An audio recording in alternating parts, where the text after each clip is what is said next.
Namun yang perlu kita ingat pada saat ini adalah bagaimana setelah kita melalui bulan Ramadan ini dan kita berada di bulan Syawal,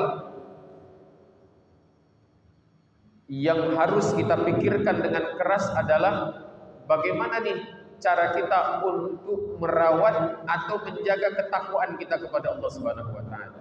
Kenapa? Karena Ramadan telah benar-benar berlalu dari kita. Ramadan telah benar-benar pergi.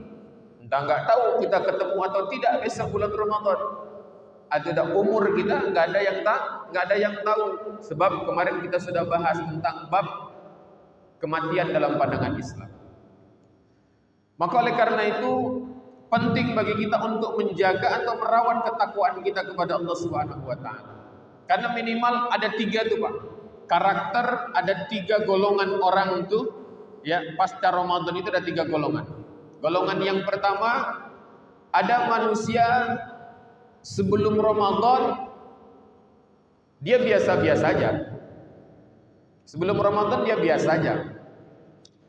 Masuk bulan Ramadan dia biasa juga. Setelah bulan Ramadan ya biasa juga. Artinya apa? Nggak ada perubahan. Ya, ketaatan tidak bertambah. Diajak taat, dia tidak mau. Nah, golongan inilah yang digambarkan oleh Allah Subhanahu wa taala, disebutkan dalam Al-Qur'an golongan binatang ternak. Tahu Pak, binatang ternak itu dalam dunia kebinatangan itu terahnya paling rendah, Pak. Kenapa? Karena binatang ternak ini pemalas. Makan dicarikan, tempat tinggal disediakan,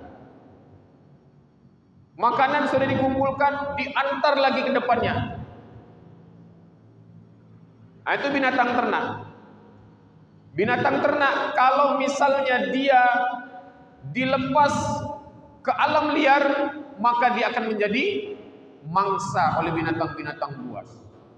Maka digambarkan dalam Al-Qur'an, a'udzu billahi minasyaitonir rajim, wa laqad dzara'na li jahannama katsiran minal jinni wal ins lahum qulubun la yafqahuna biha wa lahum a'yunun la yubsiruna biha wa lahum adhanun la yasma'una biha ulaika kal an'am bal hum adall ulaika humul ghafilun.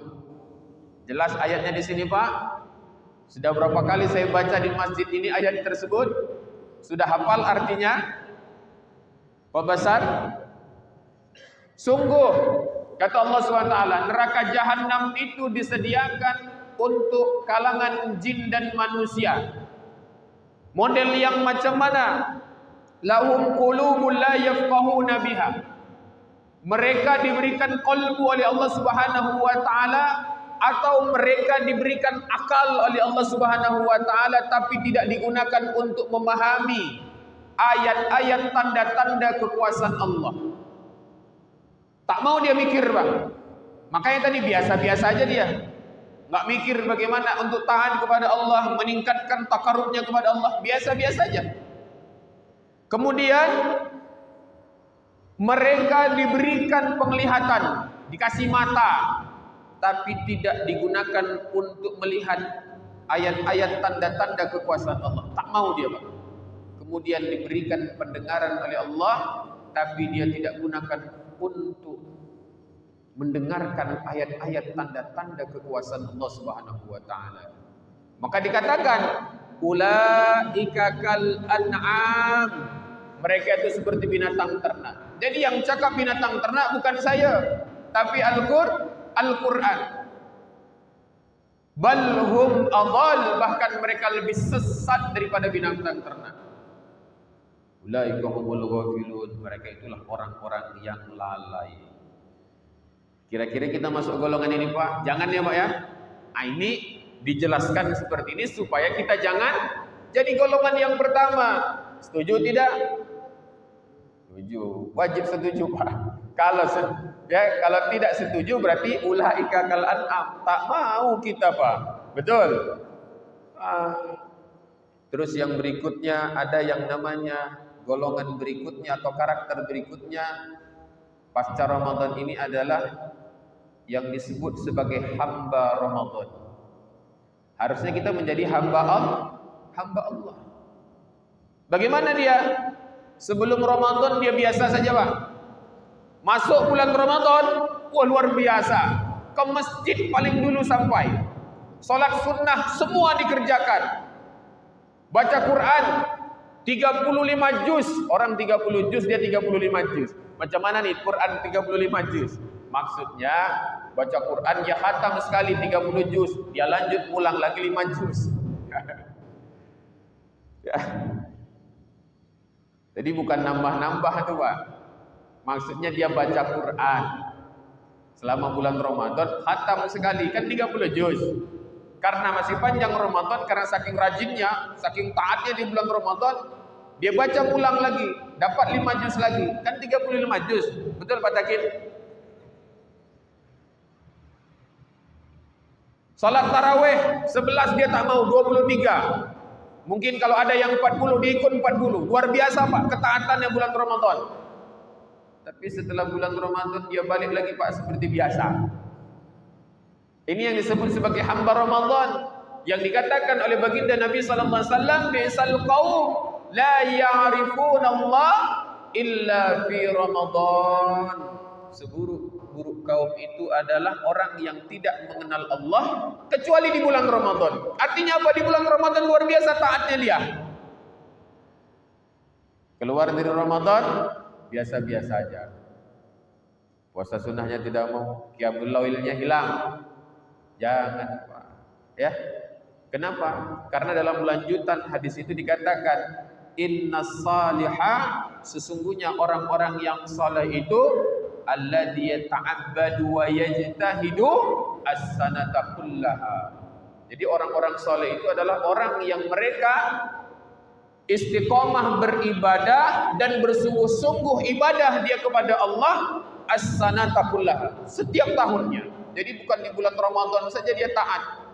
Ya, memang betul selama bulan, kalau masuk bulan Ramadan itu girok semangat untuk ibadah, untuk taat itu meningkat, Pak. Tapi jangan seperti itu. Harusnya dari pendidikan Ramadan atau madrasah Ramadan ini ketaatan kita terus meningkat kepada Allah Subhanahu wa taala. Ini mudah-mudahan nih orang-orang yang taatnya terus bertambah nih. Kenapa? Setelah Ramadan masih istiqomah ngaji. Ini ngaji harus istiqomah, Pak. Kitab belum selesai ini, belum selesai kitab. Ya, masih bab 14, masih ada 2 bab lagi. Kita berdoa mudah-mudahan nanti sebelum lebaran haji sudah selesai. Bahas apa kita, Pak Takin? Nanti setelah selesai, itu nantilah kita pikirkan ya, Pak ya. Masa kita pikirkan sekarang. Itu menjadi hamba Ramadan. Seburuk-buruk kau, kata baginda Nabi SAW. Jangan seperti itu. Terus golongan yang ketiga, mereka adalah orang yang memang sebelum bulan Ramadan mereka memang sudah taat kepada Allah. Masuk bulan Ramadan, gas, meningkat ketaatan mereka kepada Allah Subhanahu wa taala.